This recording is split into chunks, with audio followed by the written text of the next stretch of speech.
नमस्कार, महाबहस में आप सभी का बहुत स्वागत है। मैं हूं आपके साथ में मंदी। पहले कुंभ पर सियासत तेज रही, फिर भाषा की सियासी लड़ाई दिखी और अब कठमुल्ला शब्द पर वार पलटवार दिख रहा है। उत्तर प्रदेश विधानसभा के बजट सत्र संबोधन में मुख्यमंत्री योगी आदित्यनाथ ने विरोधियों पर निशाना साधते हुए कहा था कि हम इंजीनियर बनाने पर फोकस कर रहे हैं और पिछली सरकारें बच्चों को मौलवी बनाना चाहती थी।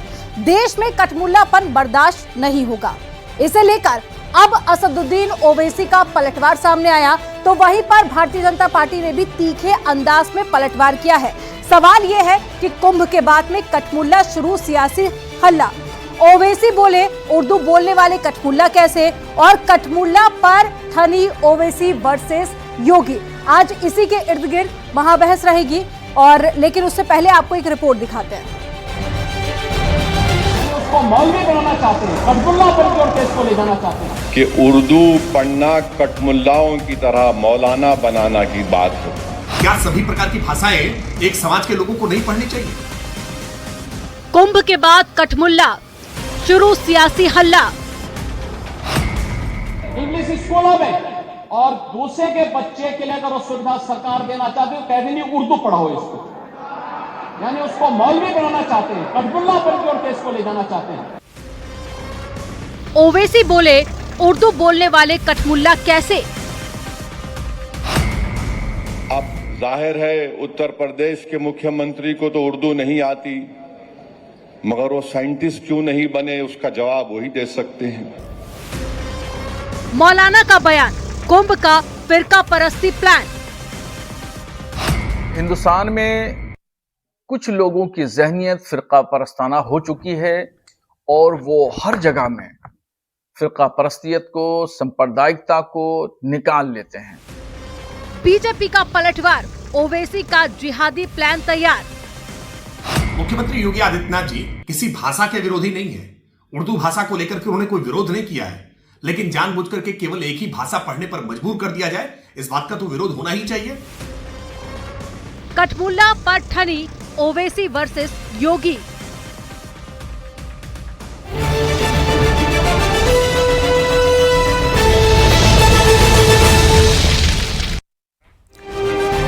और अब वक्त हो गया है महाबहस के सवालों का, तो आपको स्क्रीन पर सवाल दिखाते हैं कुछ। पहला सवाल है, कुंभ के बाद में कठमुल्ला शुरू सियासी हल्ला। पहले कुंभ को लेकर सियासत हुई और अब कठमुल्ला को लेकर। अब सवाल नंबर दूसरा है, ओवैसी बोले उर्दू बोलने वाले कठमुल्ला कैसे हैं। आज असदुद्दीन ओवैसी ने सत्ता पक्ष पर निशाना साधा और अपने उनके भी कुछ सवाल थे। और ये सवाल नंबर तीसरा, कठमुल्ला पर ठनी ओवैसी वर्सेस योगी। मुख्यमंत्री योगी आदित्यनाथ के वार पर अब पलटवार करते हुए आज असदुद्दीन ओवैसी नजर आए। आज इसी पर चर्चा करेंगे और अब खास मेहमान हमारे साथ में जुड़ गए हैं। भारतीय जनता पार्टी से प्रवक्ता जुड़ गए हैं शरद त्रिवेदी जी, बहुत स्वागत है सर आपका। अनुराग भदौरिया हमारे साथ में जुड़ गए हैं, प्रवक्ता है समाजवादी पार्टी से। आप दोनों का बहुत स्वागत है। शरद जी, स्वागत आपका और शुरुआत भी मैं आप ही के साथ में करूंगी। मुख्यमंत्री योगी आदित्यनाथ का बयान जब आया उसके बाद में अलग अलग पार्टियों के रिएक्शन भी सामने आए। हर पार्टी ने अपने हिसाब से मतलब निकाला। मैं चाहूंगी सबसे पहले आप ये क्लियर कीजिए कि कठमुल्लापन का मतलब क्या है, किस संदर्भ में भारतीय जनता पार्टी और मुख्यमंत्री योगी आदित्यनाथ कठमुल्लापन शब्द इस्तेमाल कर रहे हैं। मुस्लिम समाज 50 जो तथाकथित नेता या तथाकथित मौलाना मौलवी मुल्ला हैं, उनके पापों का प्रायश्चित कर रहा है। इसका मुसलमानों से कोई लेना देना नहीं है, इसका इस्लाम से कोई लेना देना नहीं है, इसका उर्दू से कोई लेना देना नहीं है। यहाँ पे आप देखें कि जब CA/NRC का जब के खिलाफत हुई थी तो सब लोग जो जनता उतरी थी सड़क पे, तो वहां पे प्रेस वालों ने पूछा कि आप ये CA/NRC क्या है जिसके लिए आप सड़क पे उतरे हैं। तो उन्होंने कहा RC CA, उनका साहब आप जिस वजह से आए हैं सड़क पे वो क्या चीज है, क्या मुद्दा है। तो उन्होंने कहा था मुद्दा हमें नहीं पता है, जो मौलाना साहब बैठे हुए हैं पेड़ के नीचे वो आपको बताएंगे कि क्या मुद्दा है। हमको खाली यहाँ भेजा गया है कि आप जुलूस में जाइए, दंगा करिए। तो ये जो आप जाकिर नायक जो इस्लामिक रिसर्च फाउंडेशन के जो अध्यक्ष हैं, उनको आप क्या कहेंगे? क्या वो मुसलमानों के नेता हैं? क्या मुसलमानों के मसीहा हैं? तो ये जो भड़काने का काम किया जा रहा है मुसलमानों का, जो इनके तथाकथित इनके नेता हैं, उनका काम है कि इन लोगों को मुख्य धारा से अलग रखा जाए, उनको सिर्फ एक तरह की शिक्षा दी जाए जिससे ना तो वो engineer, doctor, surgeon, chartered accountant, वकील ना बन सके, और वो यही काम करे जो शरद जी, एक लाइन में अगर डिस्क्राइब करेंगे तो कठमुल्लापन क्या है? ये जो स्वघोषित नेता हैं मुसलमानों के, जिनका काम है मुसलमानों को भड़काना, वो है कठमुल्ला। इसका मौलाना मौलवी से कोई लेना देना नहीं है, किसी का अपमान नहीं किया जा रहा है। एक वर्ग में जो इनके नेता बने हुए हैं उनके बारे में ये बात कही गई है। ठीक है, यानी कि जो बयान था उसे गलत संदर्भ में लिया गया। अनुराग जी जवाब दीजिए। देखिए, इनके ये जब बात करेंगे तो इनके लिए जाकिर नायक इनके आदर्श हो जाते हैं, लेकिन कभी रहमत अली शाह का नाम नहीं लेंगे जो आजादी के आंदोलन में थे। हम बेगम हजरत महल का नाम नहीं लेंगे, अशफाक उल्लाह जी का नाम नहीं लेंगे, आबादी बानो बेगम का नाम नहीं लेंगे जो नकाब पहन के और किस तरह से पर्दे में रह के वो आजादी का आंदोलन लड़ रही थी, और शहीद हाफिज मोहम्मद जामीन का नाम नहीं लेंगे जो 1857 के आंदोलन में शहीद हो गए। हम इनको आदर्श मानते हैं, ये आदर्श मानते हैं जाकिर नायक को। दिक्कत तो ये है ना, जब आप आदर्श इनको मानने लगोगे तो इनकी भी सारी समस्याएं खत्म हो जाएंगी। और जहां तक अगर मैं एक सवाल पूछ लूं कि हिंदी में सबसे पहले कवि कौन थे, हिंदी में कविता सबसे पहले किसने लिखी, और उर्दू में सबसे पहले कविता किसने लिखी, इसका नाम अगर हमारे बीजेपी के साथी प्रवक्ता बता दें तो उन्हें पता चल जाएगा हिंदुस्तान की संस्कृति संस्कार का। आप बता दीजिए पहली कविता किसने लिखी हिंदी में। मैं जानना चाहता हूं, मैं इधर उधर की बात नहीं करना चाहता हूं क्योंकि सब डिबेट है। तो आप बता दीजिए उर्दू में सबसे पहली कविता किसने लिखी और हिंदी में सबसे पहली कविता। जवाब तो मैं उनसे ले लूंगी, लेकिन वो साफ कह रहे हैं कि उनका हिंदू या फिर उर्दू से कोई लेना देना ही नहीं है बयान का। नहीं, मेरी बात हो जाएगा, बात हुई है ना। ठीक है, चलिए जवाब ले लेते हैं। बता देना। नहीं, मैं इसका जवाब दे देता हूँ। आप बता दीजिए अशफाक उल्लाह खान को कौन से जिले में फांसी दी गई थी, किस जेल में फांसी? मैं क्या पूछ रहा हूँ, अब आप क्या चलेगा? अब मैं पूछ रहा हूँ कि आप बताइए सबसे पहले हिंदी में कविता किसने लिखी, कौन से जिले में, किस जेल में फांसी? हिंदी का विकास पहले कब हुआ? अब नहीं बता पाएंगे, अब खिसियाने लग गए। ये भारतीय जनता पार्टी का चेहरा, जब उन्हें यही नहीं पता है कि हिंदी में सबसे पहले कब कविता लिखी गई। अब वो क्या उनसे डिबेट करें? चलिए डिबेट आगे बढ़ाते, हो गया, मैं समझ गया। हिंदी के बारे में नहीं मालूम, हिंदी की बात कर रहे हैं। उर्दू के बारे में नहीं मालूम, प्रवक्ता महोदय उर्दू की बात। आप बताइए, नाम बताइए ना, हिंदी सबसे पहले कब हिंदी में कविता लिखी गई, किस ईस्वी में लिखी गई? मैं पूछना चाहता हूं ना, मैं जानू ना आपके पास हिंदी का कितना ज्ञान है। कविता जो है मुसलमानों के भारत में आगमन 700 ईस्वी से पहले लिखी गई है कविता। में नाम बताइए ना, की गई है। अनुराग जी, ये सवाल जवाब छोड़िए। लेकिन अब बीजेपी कह रही है कि उस संदर्भ में बयान जब दिया ही नहीं गया था तो उस पर सियासत क्यों है? सबसे पहले हिंदी में कविता, आप सुन लीजिए, सबसे पहले अमीर खुसरो साहब कवि हिंदी के माने गए हैं जिन्होंने हिंदी में सबसे पहले 1000 ईस्वी में लिखी। उर्दू में सबसे पहले कविता 1200 ईस्वी में पंडित चंद्रभान जी ने लिखी। इसलिए आप कम से कम ज्ञान लीजिए, ये हिंदुस्तान की संस्कृति है कि हमारी जो भाषाओं का उदय हुआ, जैसे हिंदी का उदय हुआ तो हिंदी में संस्कृति भी है, हमारे रीजनल भाषाएं भी है, उसमें पारसी के वर्ड भी मिलेंगे आपको उसमें। ये वर्ड चूंकि यहीं से, उसमें राजस्थानी भाषा भी है, भोजपुरी भाषा के शब्द मिलेंगे। इन सब से मिलकर खड़ी बोली जो थी वो अमीर खुसरो जी ने उसकी खड़ी बोली के जन्मदाता माने जाते हैं।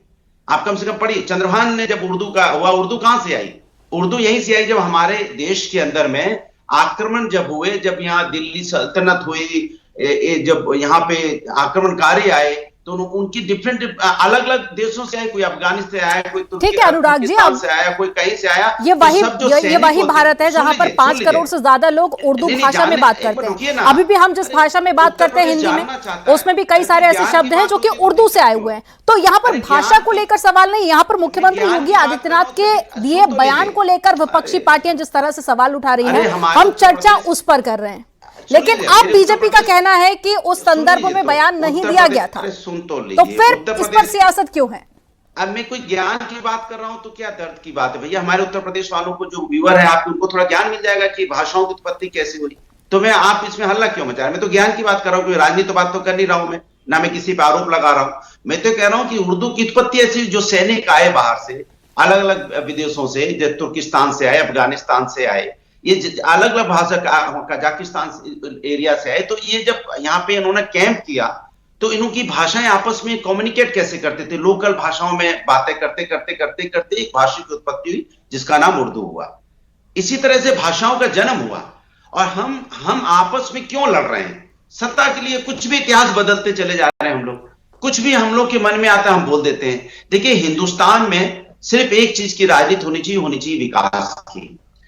इतिहास सबको पता है, इतिहास की किताबें हैं, इतिहास पढ़ेंगे सबको इतिहास पता चल जाएगा। लेकिन इतिहास ये कैसे पता चलेगा कि हमारी हॉस्पिटल की व्यवस्थाएं अच्छी हो, हमारी एजुकेशन अच्छी हो, हमारे पास रोजगार हो, किसानों की इनकम दुगनी हो, हमारे आपस में भाईचारा हो। ये तो हमारी राजनीतिक रूप से आएगा ना। इतिहास से मिल जाएगा सब कुछ, उर्दू, हिंदी, कविताएं, वो हम भी और हमारे बीजेपी प्रवक्ता साथी किताब इतिहास पढ़ेंगे। ठीक है अनुराग जी, बाकी मेहमान भी जुड़ गए हैं, उनका भी रिएक्शन ले लेते हैं। महराजुद्दीन रंगरेज जी हमारे साथ जुड़ गए हैं, प्रवक्ता है AIMIM से, और साथ ही फाजिल अहमद जी जुड़ गए हमारे साथ, मुस्लिम स्कॉलर है, और साथ भी विश्वरूपा हिंदू धर्म गुरु है। ठीक है अनुराग जी, लेकिन बहुत जल्दी से कंप्लीट कीजिए क्योंकि वक्त की कमी है, मुझे बाकी मेहमानों के पास। हम लोग जब डिबेट करने आते हैं, हम लोग बात करने आते हैं तो समस्या देश की, हमारे समाज की मूलभूत समस्याओं पे आते हैं। महिलाओं पे अत्याचार ना हो, महंगाई कमी हो, बेरोजगारी ना हो, यहाँ पे हेल्थ व्यवस्था अच्छी हो, एजुकेशन व्यवस्था अच्छी हो, इंफ्रास्ट्रक्चर अच्छा हो, हॉस्पिटल हो चारों तरफ। हम इन पे चर्चा करें ना। हम इन पे चर्चा न करके हम किस पे चर्चा करना चाहते हैं? हिंदू, मुस्लिम, सिख, ईसाई, भाषा। अरे इनके बारे में इतिहास जानना है, इतिहास किताबें हैं, पढ़ लेंगे, ज्ञान हो जाएगा। लेकिन हमारा रोजगार तो ज्ञान से नहीं आएगा ना। रोजगार, हमारे पास ज्ञान है, हम इंजीनियर हैं, IIT है, MBA लड़के बैठे हैं PhD करके, उनको कैसे रोजगार मिलेगा? उन्होंने पढ़ाई पूरी कर ली। ठीक है अनुराग जी, उस पर भी जवाब ले लेंगे, लेकिन बाकी मेहमान, लेकिन जिस मुद्दे पर आज हम चर्चा करने के लिए बैठे हैं उस मुद्दे को कंप्लीट करते हैं। रंगरेज जी, आप AIMIM से प्रवक्ता हैं। आज असदुद्दीन ओवैसी का भी इस पर बयान सामने आया, उन्होंने भी मुख्यमंत्री योगी आदित्यनाथ पर निशाना साधा, लेकिन बीजेपी का कहना है कि उस संदर्भ में वो बात कही नहीं गई थी। देखिए, जिस तरीके से योगी जी जो है उन्होंने तो उर्दू नहीं पढ़ी, तो वैज्ञानिक, फिर तो उन्हें वैज्ञानिक बन जाना चाहिए था, मगर वो वैज्ञानिक ना बनकर एक पीठाधीश के वहां के बने बैठे हैं और एक सूबे के मुख्यमंत्री बने बैठे हैं, जबकि शंकराचार्य ने कहा कि एक आदमी एक ही पद्धति पे रह सकता है। दूसरी बात, एक पढ़े लिखे नेता में और एक अनपढ़ नेता में बहुत फर्क होता है। जो अनपढ़ होता है वो अनपढ़ जैसी बातें करता है। हम कहने लगे, जैसे हमें कट मुल्ला कहा जा रहा है मुसलमानों को, तो हम कहने लगे कट पंडित होते हैं। तो ये बात करना, इस तरीके की बातें करना, लगातार मुसलमानों के खिलाफ नफरत की बात करना और इस्लामोफोबिया, आप ये देखिए, जब से योगी जी मुख्यमंत्री बने हैं और मुख्यमंत्री से पहले का जब वो सांसद थे, तो वो उनके बयान, अगर आज आप एक भी बयान उनका निकाल लीजिए, आपके पास तो रिसर्च टीम भी होती है, कि वो दिखा दे कहीं उन्होंने हिंदू, मुस्लिम, सिख, ईसाई की एकता की बात की हो। उन्होंने कभी एकता की बात नहीं करी। उन्होंने जब भी बात करी, मंच हो या चुनाव का सभा हो या उनका अपना पर्सनल कार्यक्रम हो, हमेशा मुसलमानों के खिलाफ बोलने का उन्होंने काम किया है। मगर उनको इस बोलने के बावजूद भी, एक है तो सेफ है, बटेंगे तो कटेंगे के बावजूद भी प्रधानमंत्री मोदी जी ने उन पर अभी तक कोई एक्शन नहीं किया, ना उनको पद से मुक्त किया, ना उनको मुख्यमंत्री पद से हटाया गया। तो इसका मतलब है कि भाजपा उसी पैटर्न पे काम करती है कि इसी तरीके से 80-20 में लोगों को बांटा जाए, कैसे 15 करोड़ लोगों को 100 करोड़ लोगों से, हिंदू भाइयों से डराया जाए। और बार बार मदरसे की बात हो रही थी। मदरसे से पढ़ के लोगों ने APJ अब्दुल कलाम आजाद बने, जिन्होंने मिसाइल बनाई। वीर अब्दुल हमीद ने, जिन्होंने पाकिस्तान को ध्वस्त कर दिया, उनके टैंकों को फोड़ दिया, वो भी वहां से पढ़ के बने थे। और ना जाने कितने UPSC क्रैक करके, और नीट का एग्जाम, जितने भी एग्जाम हाई लेवल पर होते हैं, उसमें मुसलमान जो चुनकर आते हैं, मदरसे से बच्चों में मॉडर्न एजुकेशन भी दी जाती है। जब एजुकेशन की बात आती है तो आप जो है उन लोगों को सैलरी तक नहीं देते जो हमारे हिंदू भाई वहां पर पढ़ाने जाते हैं, या मुसलमान भाई मदरसे में पढ़ाने, मॉडर्न एजुकेशन के लिए जाते हैं, उनको आप जो है तनख्वाह देने के नाम पर आप तनख्वाह भी नहीं दे पाते। तो ये सरकार लगातार किसी न किसी तरीके से लगातार इन मुद्दों को उजागर करती रहती है, इन सब चीजों पे खेलती है। मंदिर, मस्जिद, शमशान, कब्रिस्तान और 80-20। इसके अलावा इस पार्टी के पास ना विकास की कोई नीति है, ना इनके पास कोई विकास का कोई एजेंडा है। जो ये मैनिफेस्टो में चुनाव से पहले लेकर आते हैं कि भाई हम मैनिफेस्टो में ये लेकर आए हैं और इन चीजों पर हम जो है अपना काम करेंगे चुनाव जीतने के बाद, मगर ये काम किस पर करते हैं? वही हिंदू, मुसलमान, शमशान, कब्रिस्तान, 80-20, नाम, बुलडोजर, बस। इनके अलावा, इनके इर्द गिर्द, इनके अलावा इनके पास कोई एजेंडा, कोई कुछ नहीं है। इससे पहले भदौरिया जी ने भी यही बात कही थी। इन दोनों बातों का जवाब मैं लूंगी। शरद जी जवाब दीजिए। देखिए, ये जो स्वघोषित, मैं अभी यही बात कह रहा था कि जो स्वघोषित ठेकेदार हैं, जैसे अभी अनुराग भदौरिया जी, इनकी पूरी पार्टी ने अपने आप को ठेकेदार घोषित कर दिया है कि क्योंकि ये उनका एक्सप्लेनेशन दे रहे हैं जिनके बारे में तो कुछ कहा ही नहीं गया है। तो जो खुद अपने आप को इन्होंने डिक्लेयर कर दिया है कि भाई आपका टेंडर हमने लिया है, दिया किसी ने नहीं लेकिन इन्होंने ले लिया है, ये पूरा ठेका हमारे पास है, हम तुम्हारे मसीहा हैं, हम तुम्हें तय करेंगे कि तुमको क्या करना है। जो पार्टी हज हाउस, हज सब्सिडी, हज टर्मिनल और कब्रिस्तान बना रही थी, जिसने, अगर ये कह रहे हैं कि नेता आका तो सबका विकास कर रहे थे, तो मुझे बता दें कि ईसाई टर्मिनल कहां बना है, बौद्ध टर्मिनल कहां बना है, बौद्ध हज हाउस, बौद्ध का जो तीर्थ हाउस कहां पे बना है। लेकिन शरद जी, यहाँ पर आपको भी समझना होगा ना कि बात भाषा को लेकर हो रही है। प्रधानमंत्री नरेंद्र मोदी जब कहते हैं कि मुसलमानों के बच्चों के एक हाथ में कुरान होनी चाहिए और दूसरे हाथ में कंप्यूटर, तो किसी को कोई आपत्ति नहीं होती है। लेकिन जब कठमुल्ला जैसे शब्द का इस्तेमाल किया जाता है तो फिर विपक्षी पार्टियां नाराजगी जाहिर करती हैं। वो सिर्फ मुसलमान है, highest beneficiary of any caste, any religion मुसलमान है, सबसे ज्यादा बेनिफिशियरी है। ठीक है अनुराग जी, मैं आऊंगी आपके पास में, लेकिन उससे पहले साध्वी विश्वरूपा जी से मैं रिएक्शन लेना चाहूंगी। साध्वी जी, आपको क्यों लगता है मुख्यमंत्री योगी आदित्यनाथ का जो स्टेटमेंट है वो सही है? बीजेपी से बुलवा के फिर जवाब एक बार इन्हें चुप, मैं लौटूंगी सर। देखिए, बाकी जो मेहमान है मुझे उनसे भी जवाब लेना है ना। अनुराग जी प्लीज, मैं रिक्वेस्ट कर रही हूँ, मैं लौटूंगी आपके पास में, पहले मुझे बाकी मेहमानों से रिएक्शन लेना। बीजेपी ने बोला तो 5 सेकंड का जवाब ले लीजिए। अच्छा चलिए ठीक है, आप बात पूरी कर लीजिए। देखिए, इन्होंने बोला कि इन्होंने बोला समाजवादी पार्टी, तो समाजवादी पार्टी विकास की बात करती है तो हमने मेट्रो बनाई ना यहाँ पे, सभी समाज के लिए चलती है कि नहीं चलती, उसमें कोई धर्म देख के तो व्यक्ति बैठता नहीं है। हमने एक्सप्रेस वे बनाया, आगरा लखनऊ एक्सप्रेस तो सभी के लिए बनाया ना, 100 डायल हमने बनाया तो कोई जाति धर्म देख के बनाया क्या? हमने जनेश्वर पार्क बनाया जाति धर्म देख के क्या? हमने इंटरनेशनल स्टेडियम अगर लखनऊ के अंदर बनाया जहाँ पे आईपीएल की टीमों इंटरनेशनल मैचेस होते हैं, कोई जाति धर्म देख के तो नहीं बनाया हमने। यहाँ पे हमने मेडिकल कॉलेज बनाए, कोई जाति विश्वरूपा जी हो गया। अनुराग जी, साध्वी जी, मुख्यमंत्री योगी आदित्यनाथ का स्टेटमेंट साधु संतों को बहुत सही लगा, क्या कारण इसके पीछे? हम समाजवादी लोग कॉलेज, एक बार इन्हें चुप कराइए। अनुराग जी प्लीज, बाकी मेहमानों को रिएक्शन लेने दीजिए ना। ठीक है साध्वी जी। जी बिल्कुल कहना चाहूंगी। देखिए, उस बात को समझिए, उन्होंने साइंटिस्ट बनाने की भी बात कही है, पूरे जो भी उन्होंने बयान दिया है पूरे को समझना चाहिए कि वो कह रहे हैं कि भारत का प्रत्येक, उन्होंने ये नहीं कहा कि हिंदू साइंटिस्ट बनेंगे, आप समझिए इस बात को। उन्होंने कहा हम प्रत्येक बच्चे को शिक्षित और साइंटिस्ट बनाना चाहते हैं। जब वहां बात आई भाषा की, तो ठीक है ना, हम इंटरनेशनली काम करना है तो इसमें बुराई कहाँ है, इसमें क्यों भाषाओं में झगड़ रहे हैं? और ये इस बात को, पूरा बयान को समझना चाहिए। अगर वो ये कहते कि हम मुसलमानों को मदरसे में पढ़ने दीजिए और हर हिंदू बच्चा साइंटिस्ट बनेगा, तब तो विवाद होना लाजमी था, होना ही चाहिए। देखिए, अब हमारे यहाँ हर किसी के इतना उर्दू हमारे यहाँ घुस चुकी है कि अब कई बार देखिए लाजमी शब्द उर्दू ही है।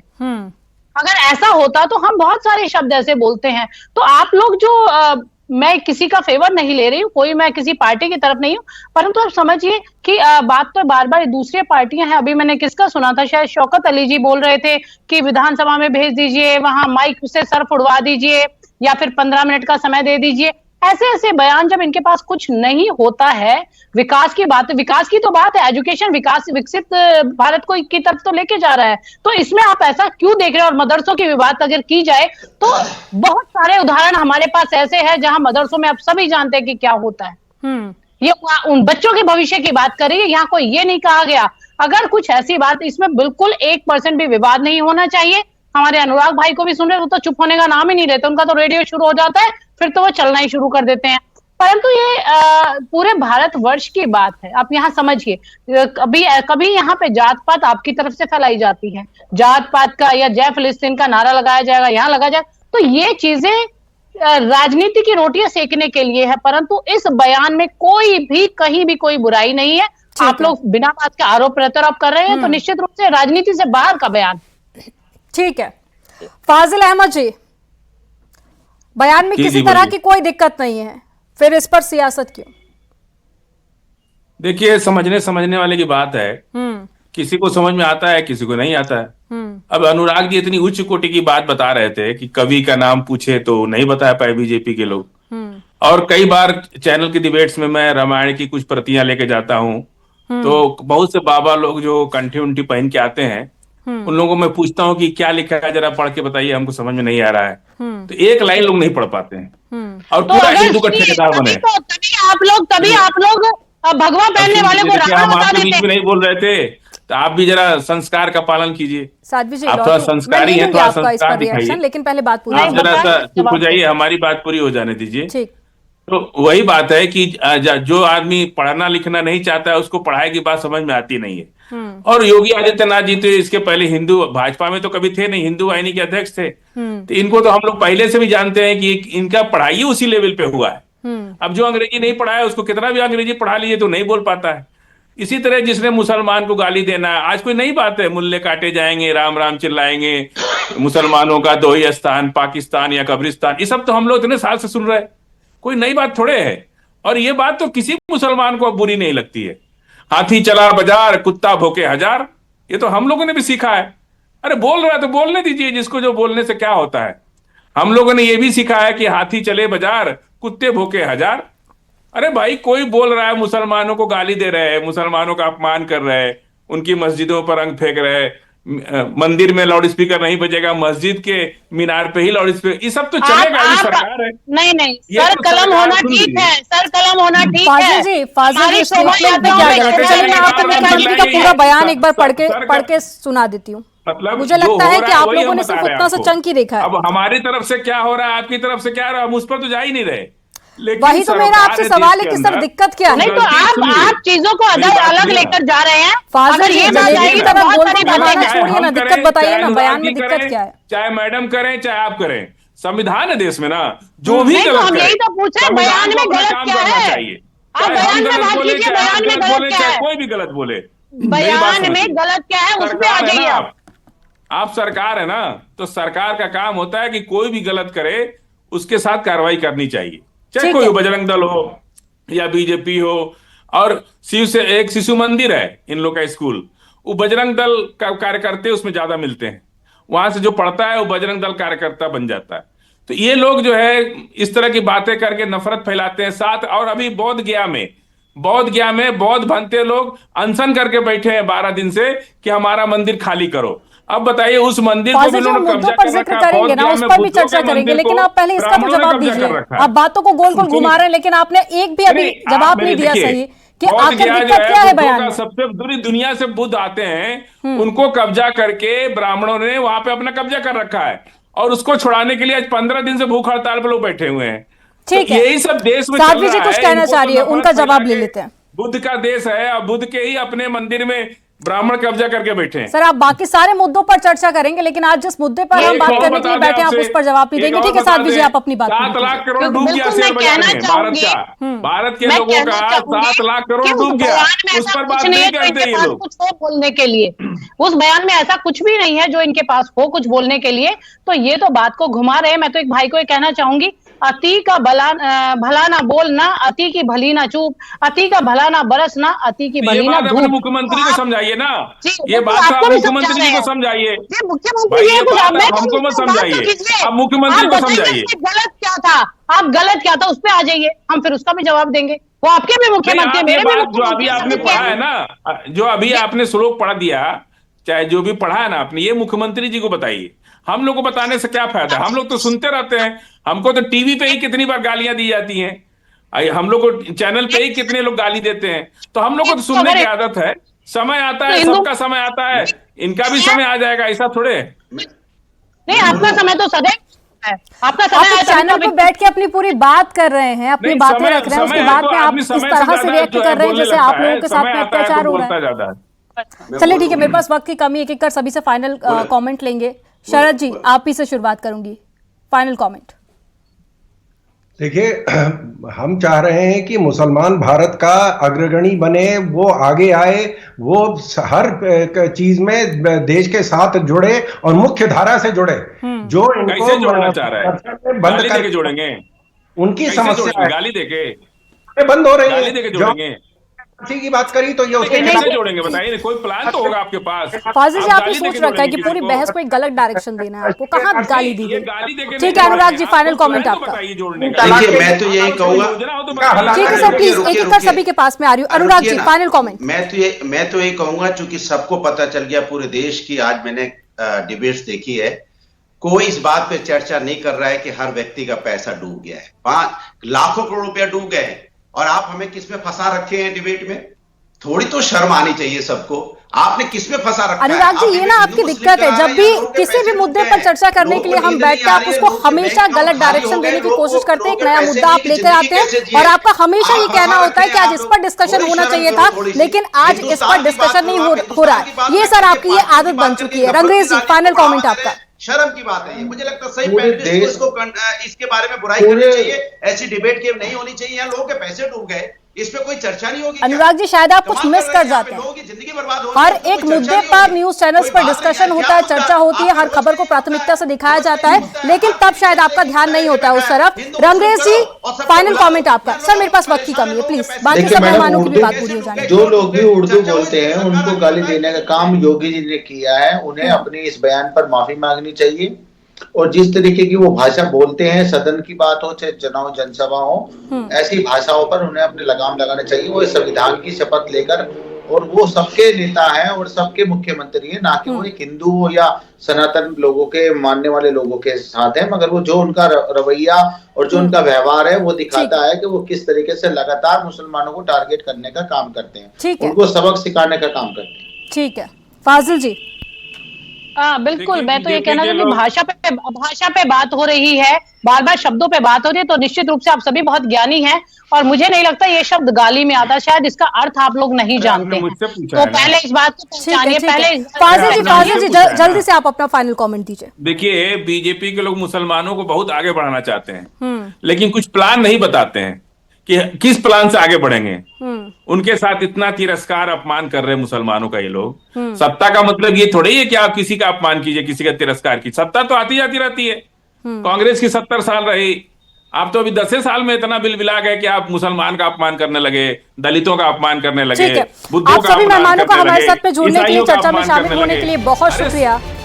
तो मुख्यमंत्री योगी आदित्यनाथ के बयान पर अब सियासत गर्मा गई है, जहां एक तरफ मुस्लिम पक्ष भाषा को लेकर सवाल उठा रहा है, तो वहीं विपक्षी पार्टियां भी अब सीएम के बयान को घेर रही है। लेकिन वहीं मुख्यमंत्री योगी आदित्यनाथ के बयान को लेकर भारतीय जनता पार्टी का कहना है कि जिस संदर्भ में बयान दिया गया था, उस संदर्भ में विपक्षी पार्टियां नहीं ले रही हैं। फिलहाल महाबहस में आज इतना ही। आप देखते रहिए News 18, खबरों का सिलसिला आगे भी जारी रहेगा।